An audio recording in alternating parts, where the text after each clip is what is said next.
Actually किस्मत के आगे हम कुछ नहीं कह सकते हैं, होने को हम नहीं टाल सकते हैं। पर मुझे बस इतना ही है कि मतलब 3-4 हफ्ते की और बात थी, और मतलब वो फिनिशिंग लाइन कहीं दूर दिख रहा था, पर फिर मैं निकल गई।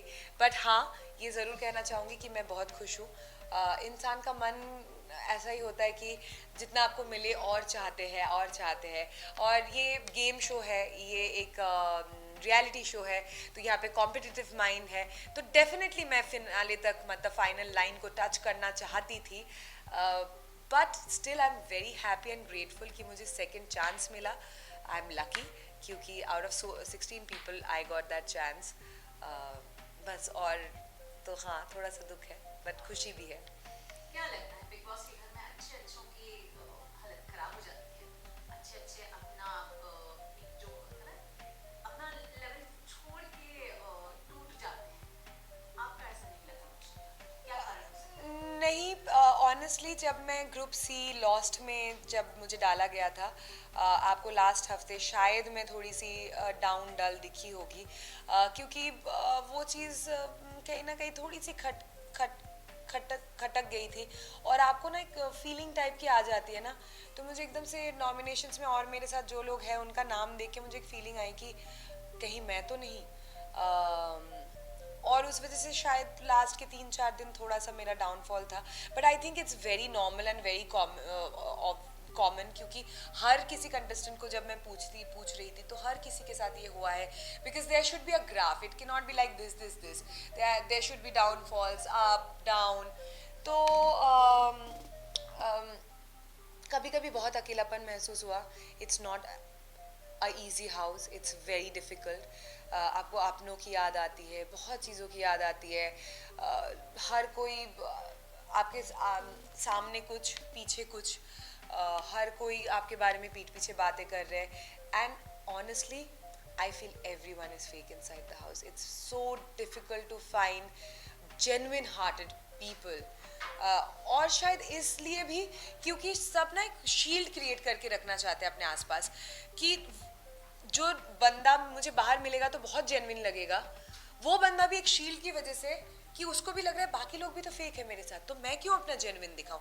तो ये ना एक एक वेव की तरह वो सोच पूरे घर में फ्लो करता रहता है कि ये सोचे नहीं ये मेरे साथ फेक है तो मैं क्यों जेन्युइन हूँ, ये सोचे ये मेरे साथ फेक है तो मैं क्यों जेन्युइन हूँ, ये सोचे ये इसके साथ ये।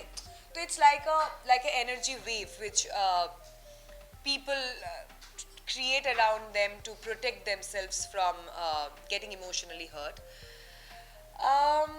बाकी जर्नी इज़ ब्यूटिफुल। ये घर आपको बहुत चीज़ें सिखा देती है, डिसीशन मेकिंग, दूसरे इंसान को जानना, परखना, पहचानना, छोटी छोटी सिचुएशंस में, सर्कमस्टेंसेस में आप कैसे रिएक्ट करोगे, बहुत चीज़ें सिखाती है। But it's on the other hand also quite difficult and you feel lonely like anything sometimes. Okay, मुझे जो बहुत अच्छे से याद आता है वो है टीना का आपको प्यार करना, आपके एक्सप्रेशंस का, टीना आपकी मदद का आपको प्यार करना, आपके एक्सप्रेशंस बहुत सुंदर आए थे। इवन लाइक आपकी आंखें, मुझे ऐसा लगा कि शायद भीग गई, मुझे नहीं मालूम कि एक दूसरे का या I started crying. Salman sir ने भी कल के एपिसोड में मुझे पूछा कि पर तुम क्यों रोने लगे। मैंने बोला एकदम से ममता फील हुई, क्योंकि आंटी और मेरा रिलेशन बहुत अच्छा रहा है।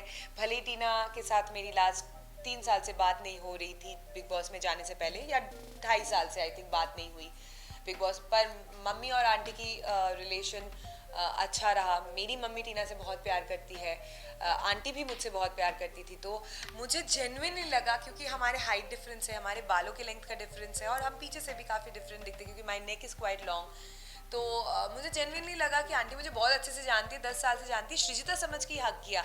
और मैं आंटी के साथ ना, आंटी में कहीं ना कहीं मैं मेरी मम्मी को भी देखती हूँ, क्योंकि वो दोनों बंगाली है, बड़ी बिंदी लगाती है, थोड़ी सी चबी है, and they are good friends. So I feel my mum in side aunty. तो उन्होंने जैसे ही मुझे हक किया, मुझे वो ममता वाली फीलिंग आई, और मुझे रोना आया, पर बाद में मेरा पोपट हो गया, क्योंकि मुझे पता चला आंटी टीना समझ के मुझे हक कर रही थी, और काफ़ी कोल्ड वाइब्स आया, which I can understand absolutely. But या लेकिन अर्चना ने जो टांग खिंचाई की है, जो टांग खिंचाई की है, मुझे लगता है आंटी की टांग की जाएगी ये है कि आपकी बेटी को आप कैसे नहीं पहचान पाई, क्योंकि मैं और साजिद जी लड़ रहे थे अर्चना से कि अर्चना चुप रहे यार, बकवास मत कर, कभी हो सकता है कि मतलब वो मुझे टीना समझ ले। साजिद जी भी कह रहे हैं Archana they know each other for 10 years, Srijita समझ के हक कर रही है आंटी, और वो चुप ना रहे क्योंकि वो तो बहुत श्योर थी एक्सप्रेशंस देख के, तो अर्चना सही प्रूव हो गई।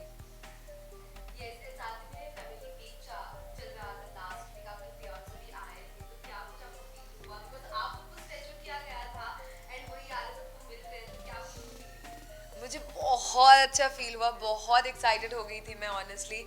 जैसे कि मैंने बोला लॉस्ट कैटेगरी में मैं होने के बाद थोड़ी सी मैं सोच में पड़ गई कि कहाँ गलत जा रही हूँ, कहाँ सही हो सकता है। तो वो 3 दिन के बाद ही माइकल आ गया, और जो मेरा पूरा वो लाइक कन्फ्यूजन्स था वो एकदम से क्लियर हो गया, और मुझे लगा कि बिग बॉस की पूरी जर्नी मैं माइकल के साथ एक दिन के अंदर जीत चुकी थी।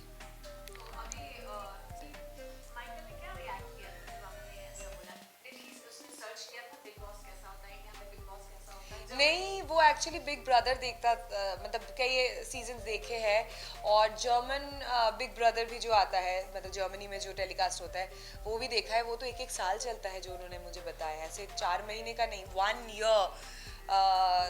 तो फिर मैंने उसको अपना एपिसोड्स दिखाया बिग बॉस का, और मैंने बोला इतना भी कठिन नहीं है, मतलब इतना भी ज़्यादा नहीं है, big boss is quite generous, और इस साल तो कुछ ज़्यादा ही जेनरस थे बिग बॉस हमारे प्रति। तो I think he quite likes the show. भाषा ना समझने के बावजूद भी उसने पूरा सीजन देख लिया मेरे साथ, और मैं जब नहीं थी तो अकेला देखता था, और फिर ट्रांसलेटर में जाके कुछ कुछ चीज़ें ट्रांसलेट करके भी समझता था।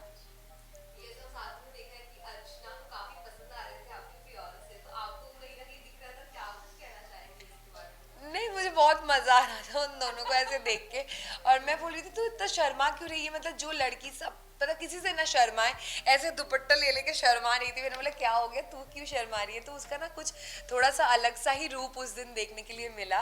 बट मतलब इतना फनी था उनका कॉन्वर्सेशन, इतना फनी था, और जिस तरीके से एक दूसरे को वो लोग समझने की कोशिश कर रहे, क्योंकि उसकी इंग्लिश थोड़ी टूटी फूटी है और माइकल की इंग्लिश वो ना समझे। फिर पूछ रही है दूर से, सृजिता मोर को क्या बोलते हैं इंग्लिश में, तो पिकॉक ना। मैंने बोला नहीं, हाँ नहीं नहीं, उसने बोला पिजन ना। मैंने बोला हाँ पिजन, नहीं नहीं नहीं पिकॉक। तो मतलब हर चीज़ ऐसे पूछ रही थी। सृजिता डिसअपॉइंटमेंट का क्या मतलब है, किस चीज़ से तू डिसअपॉइंट हो गई मेरे से।